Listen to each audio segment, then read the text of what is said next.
नमस्ते। इस आध्यात्मिक यात्रा में आप सभी का आत्मीय स्वागत है। हम हर साल नवरात्रि मनाते हैं, दीप जलाते हैं और उपवास रखते हैं। लेकिन क्या आपने कभी सोचा है कि इसे नवरात्रि ही क्यों कहा जाता है, नव दिवस क्यों नहीं? और ये 9 दिन हमारे अस्तित्व के किन 9 द्वारों को खोलते हैं? हम पारंपरिक कथाओं से ऊपर उठकर नवरात्रि के उस असली आध्यात्मिक रहस्य की खोज करेंगे जो आपके भीतर छिपी अनंत शक्ति को जागृत कर सकता है। तो चलिए सत्य के इस गहरे सफर को शुरू करते हैं। नवरात्रि का गहरा आध्यात्मिक रहस्य। रात्रि का रहस्य, द पावर ऑफ नाइट। रात्रि शब्द का अर्थ है निवृत्ति, शांति और भीतर की ओर मुड़ना। जैसे रात में प्रकृति शांत होकर पुनर्जीवित यानी रीजेनरेट होती है, वैसे ही ये 9 रातें हमारे मानसिक और शारीरिक तंत्र को रीसेट करने के लिए हैं। दिन कर्म का प्रतीक है और रात विश्राम और शक्ति संचय का। 9 द्वार और 9 शक्तियां, द 9 गेट्स। मानव शरीर में 9 मुख्य द्वार होते हैं, 2 आंखें, 2 कान, 2 नासिका छिद्र, मुख और 2 विसर्जन द्वार। नवरात्रि का असली अर्थ है इन 9 द्वारों को शुद्ध करना।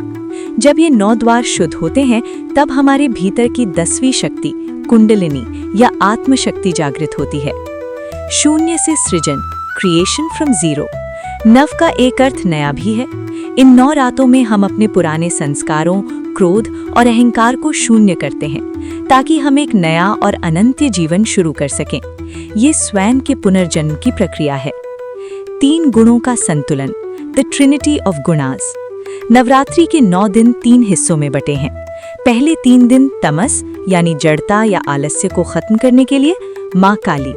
अगले 3 दिन रजस यानी अत्यधिक इच्छाओं और भागदौड़ को संतुलित करने के लिए माँ लक्ष्मी। अंतिम 3 दिन सत्व यानी ज्ञान और प्रकाश के उदय के लिए माँ सरस्वती। भीतर का युद्ध, इंटरनल बैटल। महिषासुर कोई बाहर का राक्षस नहीं है, बल्कि हमारे भीतर का भैंसा रूपी प्रमाद और अज्ञान है। माँ दुर्गा वो चेतना है जो इस अज्ञान का वध कर हमें मोक्ष की ओर ले जाती है। अंक 9 का गणितीय और आध्यात्मिक रहस्य, द मैजिक ऑफ नंबर 9। अंक 9 पूर्णता का प्रतीक है। आप 9 को किसी भी संख्या से गुणा करें, उसका योग हमेशा 9 ही आएगा। जैसे 9 गुणा 5 बराबर 45 और 4 जोड़ 5 बराबर 9।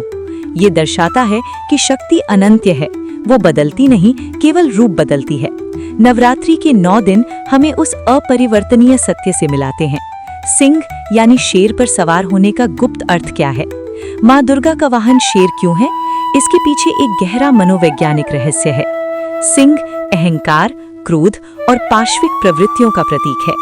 माँ का सिंह पर बैठना ये दर्शाता है कि जब हम अपनी उग्र ऊर्जा और क्रोध को वश में कर लेते हैं, तब वो हमें गिराती नहीं, बल्कि हमें ऊंचाइयों यानी अनंत्य की ओर ले जाने वाली सवारी बन जाती है। कन्या पूजन का सूक्ष्म विज्ञान, द साइंस ऑफ कन्या पूजन। लोग अक्सर पूछते हैं कि छोटी कन्याओं को ही क्यों पूजा जाता है? 2 से 10 वर्ष की कन्याओं में अहंकार शून्य होता है।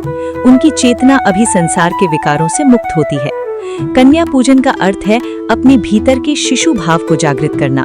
जब तक आप शून्य नहीं होंगे, तब तक अनंत्य को धारण नहीं कर पाएंगे। नवरात्रि और मौन का संबंध, पावर ऑफ साइलेंस।